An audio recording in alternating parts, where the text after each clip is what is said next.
so far okay man lang para dukabilang solidaridad man sa mga tao nga kaupo diri naman sa Ano ang inyo? Gayon ka ko usually sa mga rally kay isa gini ka opportunity para sa akon para it serves as an eye-opener bala sa akon para mabalaan ko ano mga gakatabo sa nga mga palibot balahaw aside sa mabalaan ko siya from social media. Pag kanami lang kay ang source gid bala mismo sa information nga mabalaan ko is halin gid mismo sa mga representatives sa mga marginalized communities gid sa aton nga country. So damo ka mo di subong sa Sanag. O pila ka mo ka mga pamatanon or mga estudyante sa Sanag. I think mga sobra 20 man guro or damo kami from different man naman nga colleges.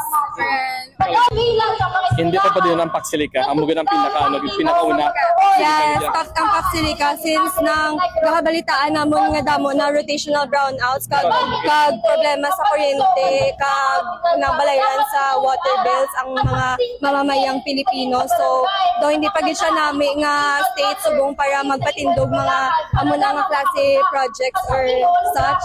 And also nga tani strengthen pa gid nila ang healthcare system diri sa Philippines kay kabudlay gid magpaayo diri sa Pilipinas sabi na kung pigado ka. sabi na ko maski middle age lang isa lang ka man matabo ka ano ka mo wala lang ka mo diretso balda na ka mo lang lang tuad pagit sa Paksilika wala nila gani gindi si der nga ibutang sila lugar diri pagit sa Pilipinas so ka mo na blado ka hindi na amo bala so damo pa bagay nga hindi bla klaro hindi man dapat para sa Pinoy blahaw or like wala pa maging panindugan bala so mahuulan sila Daily News Central.